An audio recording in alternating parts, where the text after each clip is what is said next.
Okay, let's go to the Pac-12. Yeah, not all that thrilling of a bracket here, and this will probably be the one that we spend the least amount of time on. Washington, Colorado, you're going to get to see 7'1" uber athlete Braxton Mia, who is someone that scouts very much want to see how he develops over the course of the next couple of years. Has a chance to be one of the best rim runners, I would say, within college basketball. If, Yep. Depending on what happens with Mike Hopkins and, depending on what Braxton Mia's plans are moving forward.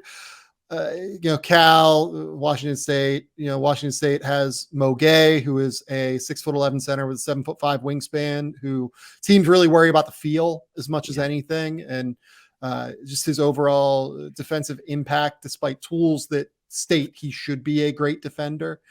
Utah, Stanford, Harrison Ingram hasn't really panned out in the way that evaluators would have hoped. Arizona State, I mean, not really anybody on Arizona State that I'm wildly interested from an NBA perspective in. So you get to that Thursday set of games. UCLA is probably not going to be playing anyone super interesting. Like, all due respect to Tristan da Silva, who is another guy that teams have some interest in Colorado. UCLA should buzz through that game pretty easily.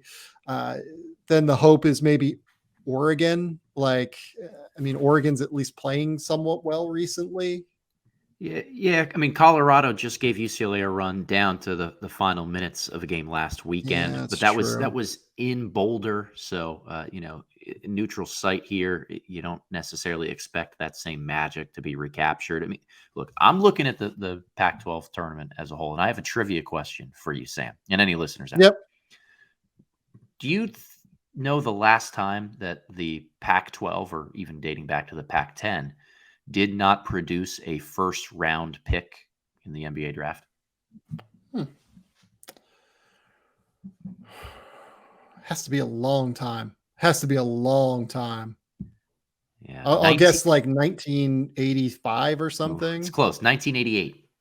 Okay. So the last time that the Pac-12 did not produce a first round pick. And I'm struggling to search for when or who is going to be that guy this year.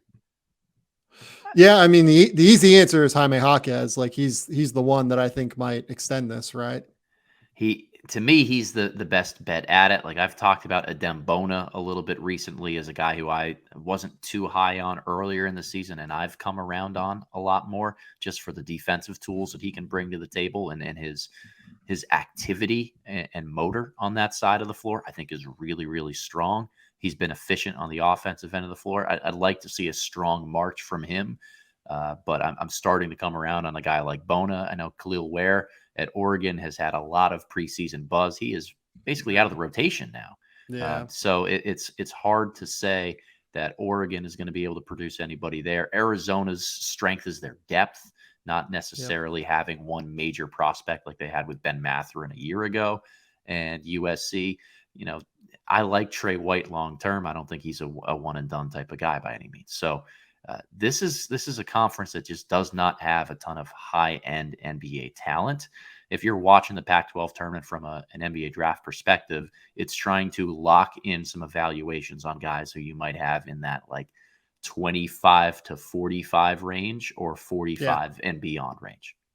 Yep, that's right. I think if you're watching the Pac-12 tournament, you're watching it for Europe scouting this year. And for Bill Walton.